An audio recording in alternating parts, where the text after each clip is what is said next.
खाली मुंडकं वर पाय। या सूरज मांढरेचं करायचं काय? खाली मुंडकं वर पाय। मिर्झांना न्याय मिळालाच पाहिजे, मिळालाच पाहिजे, मिळालाच पाहिजे, मिर्झांना न्याय मिळालाच पाहिजे, मिर्झांना न्याय मिळालाच पाहिजे। मी आज दिनांक 15 जुलै 2024 पासून बेमुदत धरणे आंदोलनात कार्यालयीन वेळेत माननीय आयुक्त शिक्षण पुणे कार्यालयासमोर बसलेलो आहे।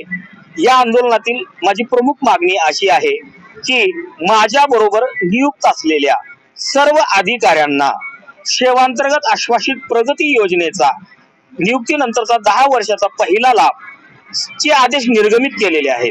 परंतु सदरी शिक्षण आयुक्त साहेबांनी माझे लाभाचे आदेश प्रलंबित ठेवलेले आहे।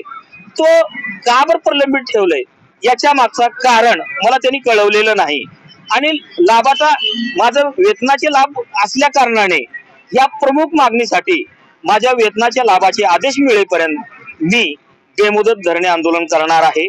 आजपर्यंत मला कुणीही उपोषणापासून किंवा आंदोलनापासून मला परावृत्त केलेलं नाही किंवा त्यांचा कुठलाच अधिकारी येऊन तो आमचं तुमचं काय काम करतो असं काय मला कुठे कोणी आश्वासन दिलेलं नाही। म्हणून मी माझी मागणी पूर्ण होईपर्यंत हे सदरी बेमुदत धरणे आंदोलन करणार आहे। आज पहिला दिवस आहे। आज मी सकाळी कार्यालयीन वेळेत 10 वाजल्यापासून इथं बेमुदत धरणे आंदोलन करीत आहे।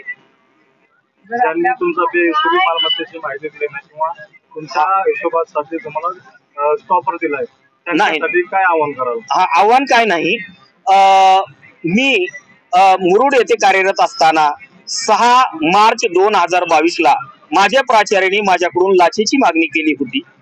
त्यामुळे मी एसीबी लातूरकडे लाचेच्या मागणीचा तक्रार केली होती।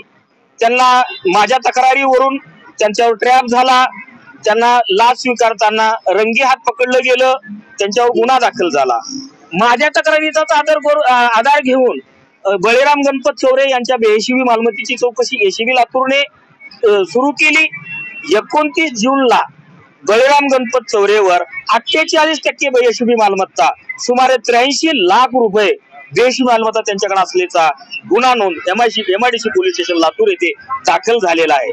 परत पुढच्या वर्षी माझे दुसरे प्राचार्य राजेंद्र नेपाळ बुवा गिरी यांना माझे मित्र लेखापाल बबन साबळे याला दारू मटणाच्या पार्टीसाठी 2,500 रुपये लाचेची मागणी करत होते। त्यांनी सुद्धा एसीबी कडे तक्रार केली आणि त्यांच्या विरुद्ध सुद्धा ट्रॅप करून गुन्हा दाखल केला। परत मी या दुसरे प्राचार्य राजेंद्र नेपाळ बुवा गिरी यांच्या बेहिशोबी मालमत्तेची सगळी माहिती एसीबी लातूरला दिलेली आहे। एसीबी लातूर करून त्यांची उघड चौकशी चालू आहे।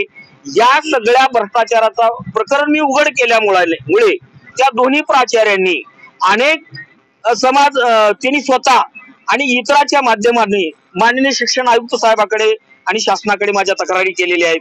त्या तक्रारीमध्ये फारसं काही तथ्य नाही, तरी सुद्धा या तक्रारीचा आधार घेऊन माझ्या वेतन सेवांतर्गत आश्वासित योजनेचा लाभ आयुक्त साहेबांनी थांबवलेला आहे। आणि ह्या भ्रष्टाचाराच्या प्रकरणाला मी कुठंतरी माझ्या संस्थेत चालणारा भ्रष्टाचार होता त्याला मी वाचा फोडलेली आहे एसीबीच्या माध्यमातून, असा माझ्यावर अन्याय होत चाललेला आहे। म्हणून शिक्षण आयुक्त साहेबांनी मला न्याय द्यावा अशी माझी प्रमुख मागणी आहे।